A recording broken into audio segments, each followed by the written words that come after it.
Hello दोस्तों, मेरी कहानी वाले चैनल पे आप सभी का स्वागत है। तो दोस्तों, हमारी आज की कहानी है माँ और बेटे का प्यार। माँ, आपके और बाबूजी के लिए खाना फ्रिज में रखा है। राधा को कह दिया है वह आज यहाँ आपके पास रुकेगी। हम लोगों को आते आते देर हो जाएगी, आप खाना खा लीजिएगा। जब आप कहोगी राधा गर्म करके दे देगी। रेवती ने अपनी सासू माँ मंजू जी से कहा तो मंजू जी आश्चर्य से उसकी तरफ देखने लगी। आज बेटे अनुज की सफलता के लिए होटल में पार्टी रखी गई है और दोपहर से बड़ी खुश थी कि आज बेटे की सफलता और उसके लिए आयोजित जश्न को अपनी आंखों से देखेगी।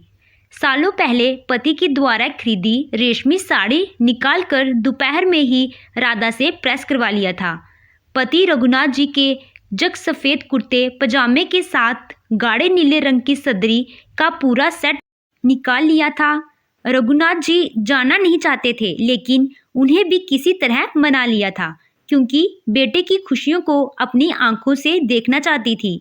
बहू ने आकर दो टुक में कह दिया, आप लोगों का खाना फ्रिज में है। एक बार भी नहीं जानना चाहा कि हमारी मर्जी क्या है, हम वहाँ आना चाहते हैं या नहीं। सोचते हुए मंजू जी की आंखें सज्जन हो गई।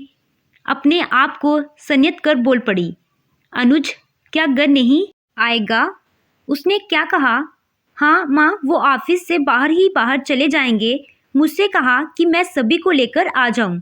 बस मैं बच्चों को लेकर निकल रही हूँ, आप दोनों अपना ध्यान रखिएगा। इतना कहते हुए रेवती झटपट निकल गई। मंजू जी जैसे ठगी सी रह गई। रघुनाथ जी किनारे आराम से कुर्सी पर बैठे किताब पढ़ रहे थे। आंखों में आंसू लेकर पति की तरफ देखा तो उनके होठों पर फीकी सी रेखा खिंचाई। पत्नी के पास आकर उन्हें अपने साथ बिस्तर पर बिठाया। आज के पूरे दिन के उत्साह को देखा था। बच्चों की तरह खुश थी वो। बेटे को इतनी बड़ी तरक्की मिली थी, माँ से ज़्यादा कौन खुश होता। मंजू के हाथ को अपने हाथों में थामा तो आंखों के कोर के अटके आंसू गालों पर लुढ़क आए। अपने हाथों से उन्हें पोंछते हुए रघुनाथ जी बोल पड़े, क्यों दुखी होती हो मंजू? बच्चे बड़े होते हैं तो उनकी एक अपनी दुनिया बन जाती है। उनके लिए हमें जो करना था कर दिया। वह हर समय तुम्हारे पास ही तो नहीं रहेंगे। शांत हो जाओ। क्यों जी, बच्चे बड़े क्यों हो गए? काश वो पल वो समय वहीं रुक गया होता जो बच्चे हमसे दूरी के नाम पर बिलख पड़ते थे। याद है ना, अनुज पहली बार स्कूल गया था, मेरा आंचल पकड़े रोता रहा। मुझे दिन भर स्कूल में बैठना पड़ा था।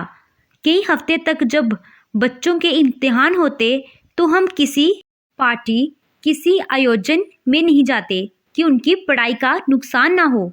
अनुज और मिलन स्कूल से आते ही मुझसे चिपक जाते जैसे कितने वर्षों का बिछोड़ा हो। लेकिन वह समय नहीं रुका जी, जो कल बीत गया वह कितना खूबसूरत था ना। आज बच्चे बड़े हो गए तो उनके जीवन में हमारे लिए समय ही नहीं है। कहते हुए पति के सीने से लग बिलख पड़ी। रघुनाथ जी ने बड़े प्यार दुलार से उनका माथा सहलाया और रोने दिया। जानते थे कि बच्चों की परवरिश के लिए बहुत कुछ सहा है। मंजू जी ने अपनी लगी लगाई नौकरी छोड़ दी। कितनी रातें बच्चों के साथ जगती थी वह। जब बच्चे पढ़ने के लिए जग रहे होते थे, हर इम्तिहान में ऐसे बेचैन होती जैसे यह इसी का इम्तिहान हो।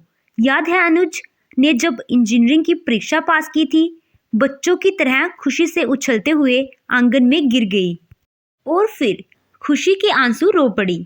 पत्नी को शांत करा ही रहे थे कि अचानक आवाज आई, माँ कहाँ हो आप? माँ, माँ। अनुज की आवाज़ सुन दोनों सतर्क हो गए। जल्दी जल्दी मंजू जी ने अपने आंखों में आए आंसू पोंछे। तब तक अनुज कमरे में आ गया। माँ, आप लोग रेवती के साथ क्यों नहीं आए? पता है वहाँ आप दोनों को ना देखकर मैं घबरा गया था। और रेवती को मैं क्या कहूँ, मैंने उससे कहा था सभी को लेकर आए। गलती मेरी है, मुझे आप लोगों के पास आना चाहिए था। माँ उठिए, तैयार हो जाइए। बाबूजी के कपड़े कहाँ हैं? मैं निकाल देता हूँ। बेटे के मुंह से ये बातें सुन मंजू जी फिर रो पड़ी। हिचकी लेते हुए बोली, तूने हमें वहाँ ढूंढा था? हमें तो लगा वहाँ हमारी क्या ज़रूरत। माँ, ऐसा हो सकता है क्या? आपके और बाबूजी के बिना कोई खुशी है क्या मेरे लिए? मानता हूँ थोड़ा व्यस्त हो गया हूँ। पहले की तरह आपकी गोद में सिर रखकर लेटता नहीं, बाबूजी के साथ मस्ती नहीं करता, लेकिन माँ, आप दोनों से ही मेरा अस्तित्व है। माँ, अभी भी मन करता है काश मैं वैसे ही छोटा होता। आपके हाथों से खाया हर निवाला मुझे याद है। आपकी प्यार भरी थपकी, बाबूजी की डांट, फिर उनका अपने सीने से लगा लेना, देर तक मुझे समझाना, बाबूजी के साथ मिलकर आपको छेड़ना, सब कुछ याद है मुझे। फिर आपका रूठना, माँ, जब आप रूठ कर यूं बैठ जाया करती थी और हम आपको मनाते थे और आप अपनी मुस्कुराहट छुपा लेने का निरंतर प्रयास करती थी। उस समय आप दुनिया की सबसे खूबसूरत महिला होती थी। कहते हुए अनुज ने माँ को सीने से चिपका लिया, जैसे छोटा अनुज माँ से इस डर चिपका था कि कहीं माँ दूर ना चली जाए। माँ ने बेटे के स्पर्श की गर्माहट, उसके प्यार, आतुरता माँ के लिए उभर आए। हर एहसास को महसूस किया, तब लगा अनुज वही तो है। कल आज जरूर बन गया है, लेकिन रिश्ते वही हैं। इतने में रघुनाथ जी तैयार होकर आगे और कहते हैं, अच्छा जरा देखो तो, तुम रोती रह गई, मैं तैयार भी हो गया। अनुज, अब छोड़ माँ को, जानता है ना 2 घंटे लगाती है तेरी माँ तैयार होने में। माँ को अपने से दूर हटाते हुए अनुज मुस्कुराते हुए बोला, हाँ बाबूजी, यह आपने सही कहा, कम नखरे हैं क्या इनके? पता चला हम गए और पार्टी खत्म हो गई। जाइए माँ, जल्दी कीजिए। अच्छा अच्छा, अब बाप बेटे एक सुर में बोलने लगे। जाओ, मैं नहीं जाती, कहते हुए थोड़ा गुस्सा और मुस्कुराहट के साथ जल्दी जल्दी तैयार हुई।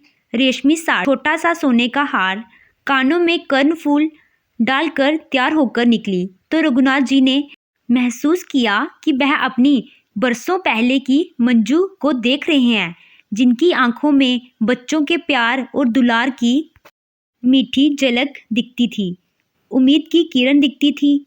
मंजू जी को देखकर दोनों मुस्कुरा उठे। दोनों ने उनका हाथ थामा और निकल पड़े। मंजू जी मन ही मन मुस्कुरा रही थी, एक हाथ पति के हाथ में और दूसरा बेटे के हाथ में। अपने जीवन के अनमोल पलों को अपने आंचल में सिमेट खुलकर मुस्कुरा रही थी और एक अनुपम सौंदर्य की आभा से उनका रोम रोम चमक रहा था। तो दोस्तों, आपको ये कहानी कैसी लगी? कहानी अच्छी लगी हो तो वीडियो को लाइक कीजिएगा, चैनल पे नए हो तो चैनल को सब्सक्राइब कीजिएगा। Thank you.